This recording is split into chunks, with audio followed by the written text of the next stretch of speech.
Hi guys, welcome to GCS சமையல். நேற்று நம்ம சேனலில் பார்த்தீங்கன்னா முட்டைக்கோஸ் பக்கோடா எப்படி செய்கிறதுன்னு சொல்லி ஒரு ஷார்ட்ஸ் போட்டிருந்தோம் இல்லைங்களா. இப்போ அந்த முட்டைக்கோஸ் பக்கோடாவை வச்சு நம்ம ரோட் சைடில் சாப்பிட்ற மாதிரி ஒரு சுவையான காளான் எப்படி செய்கிறதுன்னு நம்ம பார்க்க போகிறோம். குழந்தைங்க எல்லாருமே விரும்பி கேட்குறது தான். ஸோ இதை நீங்கள் வீட்லேயே ட்ரை பண்ணி உங்கள் குழந்தைங்களுக்கு கொடுத்தீங்கன்னா நல்லா விரும்பி சாப்பிடுவாங்க. ஓகேங்களா. ஃபஸ்ட்டு நம்ம இப்போ என்ன பண்ணலான்னா முட்டைக்கோஸ் பக்கோடா போடுறதுக்கு தேவையானதை நம்ம பண்ணுவோம். ஃபஸ்ட்டு முட்டைக்கோஸ் இந்த மாதிரி பொடி பொடியாக எடுத்து வச்சுக்கோங்க. எடுத்து வச்சுட்டு அதில் கொஞ்சமாக தண்ணி ஊற்றி கழுவிக்கோங்க. கழுவி அலாசி முடித்த உடனே நம்ம கார்ன்ஃப்ளவர் மாவு, மைதா மாவு ஒரு கப்பு போட்டுக்கோங்க. போட்டுட்டு கொஞ்சமாக காரத்துக்கு ஏற்ப மிளகாய்த்தூள் போட்டுட்டு கொஞ்சமாக கலருக்கு தேவைங்கிறதுனால காஷ்மீரி மிளகாய்த்தூளும் சேர்த்துக்கோங்க. சேர்த்துட்டு தேவையான அளவு உப்பு போட்டுட்டு ரொம்ப தண்ணி ஊற்றாதீங்க, ஏன்னா நம்ம கழுவுனதுலேயே ஆல்ரெடி தண்ணி கொஞ்சம் இருக்கும். கொஞ்சமாக தண்ணி ஊற்றி நல்லா மிக்ஸ் பண்ணி விட்டுருங்க. நல்லா மிக்ஸ் பண்ணணும், ஏன்னா 1-2 முட்டைக்கோஸில் படாமல் போச்சுன்னா அந்த ஃப்ளேவர் நமக்கு கிடைக்காம போயிடும். ஸோ இந்த மாதிரி நல்லா பிசைஞ்சிட்டு ஒரு 10-20 நிமிஷம் வரைக்கும் அதை ஊற வச்சுருங்க. ஓகேங்களா. நான் ஊற வச்சு எடுத்துக்கிட்டேன். இப்போ நம்ம ஒரு வானொலியில் எண்ணெய் ஊற்றி நம்ம கொஞ்சம் கொஞ்சமாக ஒரு பக்கோடா சைஸில் அந்த முட்டைக்கோஸை வந்து நம்ம பொரிக்க ஆரம்பிச்சிடலாம். நீங்கள் எப்படி தான் போட்டாலுமே அது இந்த மாதிரி ஒட்டிட்டு தான் வரும். அதனால் நமக்கு ஒன்றும் பிரச்சனை இல்லை.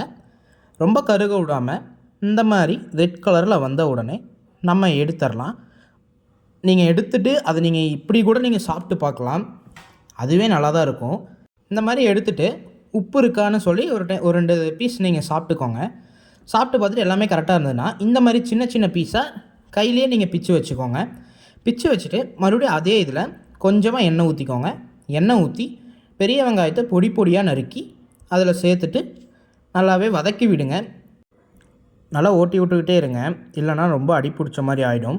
நீங்கள் வேணால் கொஞ்சமாக உப்பு சேர்த்து கூட நம்ம வதக்க ஆரம்பிக்கலாம். உப்பு ஏன் சேர்க்குறோன்னா வெங்காயம் சீக்கிரம் வதங்கணுங்கிறக்காக தான் நம்ம உப்பு சேர்க்குறோம். அப்புறம் இஞ்சி பூண்டு பேஸ்ட்டு போட்டுட்டு இந்த அளவுக்கு நல்லா வதக்க விட்டுருங்க. நல்லா வதங்கினதுக்கப்புறம் நம்ம இப்போ ஸ்பைசஸ்லாம் ஆட் பண்ணலாம். கொஞ்சமாக மஞ்சத்தூள், காரத்துக்கு ஏற்ப மிளகாய்த்தூள் போட்டுக்கோங்க. அப்புறம் நம்ம மல்லித்தூள் சேர்த்துருக்கோம். சேர்த்துட்டு அதையும் நல்லாவே மிக்ஸ் பண்ணி விட்டுருங்க. அந்த மசாலா எல்லாமே அந்த வெங்காயத்துக்குள்ளே நல்லா இறங்கணும். இப்போ நம்ம காளானுக்கே முக்கியமான ஒன்றுங்கிறது தான் சாஸ் ஐட்டம்ஸ் அப்படின்னு நம்ம சொல்கிறோம். ஓகேங்களா. அதில் வந்து நம்ம 3 விதமான சாஸ் ஊற்றுறோம். என்னென்னு பார்த்தீங்கன்னா சோயா, அப்புறம் டொமேட்டோ கெச்சப், அப்புறம் க்ரீன் சில்லி சாஸ். இந்த 3மே கொஞ்சம் கொஞ்சம் சேர்த்துக்கோங்க. உங்களுக்கு இனிப்பு எவ்வளோ வேணுமோ அந்த அளவுக்கு நீங்கள் சேர்த்துக்கிட்டாலும் ஓகே தான். சேர்த்துக்கிட்டு நம்ம இப்போ ஒரு கப்பில் கார்ன்ஃப்ளவர் மாவில் தண்ணி ஊற்றி கரைச்சி வச்சுருக்கோம், அதை நம்ம சேர்த்துக்கணும்.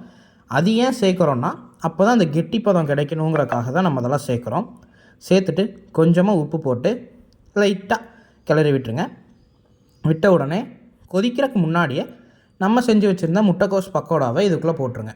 போட்டுட்டு இப்போ கொஞ்சம் நேரம் கொதிக்க விட்டுருங்க. நல்லா கொதித்து அந்த தண்ணி எல்லாமே அந்த முட்டைக்கோஸுக்குள்ளே இறங்கும்போது நல்லாவே வற்றணும். ஓகேங்களா. அந்த அளவுக்கு நீங்கள் வேக விட்டுருங்க. ரொம்ப தண்ணி மாதிரி இருந்ததுன்னா நல்லா இருக்காது. ஓகே, இந்த மாதிரி பதத்துக்கு நீங்கள் எடுத்துக்கலாம். எடுத்துகிட்டு நம்ம ரோட் சைட் காளான் ரெடி ஆயிடுச்சுங்க. மேலே வெங்காயம் தூவி விட்டுக்கோங்க. வெங்காயம் தூவி விட்டு கடையிலலாம் பார்த்திங்கன்னா பொரியில் அது என்னதோ சொல்லுவாங்கள்ல, பூரியை வந்து உடச்சி போடுவாங்க. அது எப்படி செய்கிறதுன்னு தெரிலனா கமெண்ட்டில் கேளுங்க, அதுக்கான வீடியோவும் நம்ம போடலாம். ஓகே, இன்னத்து வீடியோ அவ்வளோதான் காய்ஸ். ஸோ நாளை சந்திக்கலாம்.